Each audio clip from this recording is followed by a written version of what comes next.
आज हम बात करने वाले हैं न्यूजीलैंड के टूरिस्ट वीज़ा की। न्यूजीलैंड का टूरिस्ट वीज़ा लगने का प्रोसेस बहुत सिंपल है, बस थोड़ा-सा डॉक्यूमेंटेशन जो है वो स्ट्रॉन्ग चाहिए।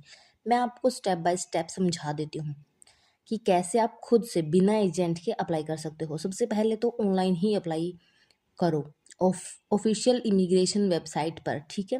एप्लीकेशन फिल होता है, फॉर्म में details, personal information, travel plan, जो भी आप कहाँ कहाँ घूमना चाहते हो वो सब, और फैमिली डिटेल्स, यानी कि अगर आप फैमिली के साथ जा रहे हो तो फैमिली डिटेल्स उसमें फिल करनी पड़ेंगी। तो डॉक्यूमेंट्स क्या क्या रेडी करने हैं वो देखिए, सबसे इम्पोर्टेंट होता है passport, passport photo, bank statement, पैसे का क्या प्रूफ है, आपका बैंक स्टेटमेंट है, एंड जो भी है बिजनेस प्रूफ, आप क्या करते हो, ट्रैवल आइटनरी, कहाँ आप घूमोगे, वहाँ जाकर कहाँ कहाँ जाना आपका होगा, रिटर्न फ्लाइट टिकट का क्या प्लान है, कब तक आना होगा, होटल बुकिंग या इनविटेशन लेटर, ये सब मेन डॉक्यूमेंट्स जो हैं वो लगेंगे। अब बात करते हैं वीज़ा फ़ीस, आपको कितनी पे करनी पड़ेगी। अप्रोक्सीमेटली न्यूजीलैंड डॉलर 200 से 250, यानी कि अगर इंडिया की करेंसी के अनुसार बात करें तो 10,000 से लेके 13,000 के रेट। मतलब अगर आप टोटल अमाउंट का मान लेते हो तो ये करीबन 10-20 हज़ार करीबन बाकी चीज़ों का मिला के हो जाएगा। और प्रोसेसिंग टाइम जो है वो नॉर्मल लगता है 2 से 6 वीक, कभी कभी फास्ट भी हो जाता है। हाँ, एक बात ध्यान रखिए, इंटरव्यू जो है कभी कभी हो जाता है लेकिन हर किसी का तो नहीं होता। अगर होता है तो बिल्कुल सिंपल क्वेश्चन जो है वो पूछे जाते हैं। अगर उन्हें किसी का इंटरव्यू चाहिए होता है, वो मतलब डिपेंड करता है अपने केस के ऊपर। वो पूछेंगे कि आप कहाँ जा रहे हो, कितने दिन रुकोगे, और कौन आपका जो फाइनेंस है वो कैसे आप मैनेज करोगे। तो ठीक है, इस तरह से ये रहता है।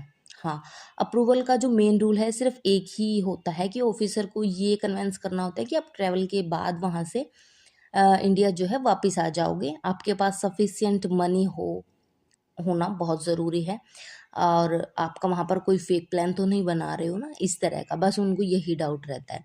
स्ट्रॉन्ग अप्रूवल टिप्स जो हैं वो मैं दे देती हूँ। बैंक बैलेंस जो है वो स्टेबल दिखाओ, सिंपल जेन्युइन ट्रैवल प्लान बनाओ, और रिटर्न टिकट जो है वो शो करो।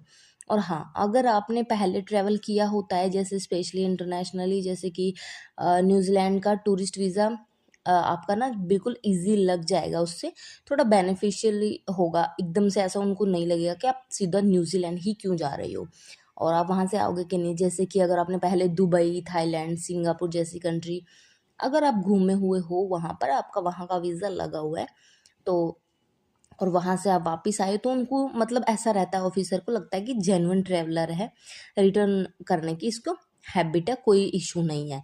तो न्यूजीलैंड का जो टूरिस्ट वीज़ा के लिए बैंक बैलेंस रहता है, उसका वैसे तो कोई फिक्स्ड रूल नहीं होता, बट ऑफिसर्स देखते हैं कि आप ट्रिप जो है वहाँ की वो अफोर्ड कर भी सकते हो या नहीं, बैंक बैलेंस कितना है, वो कितना दिखाना चाहिए। तो सेफ और रिकमेंडेड जो रेंज है वो मैं आपको बता देती हूँ, 2.5 लाख से और 5 लाख पर पर्सन।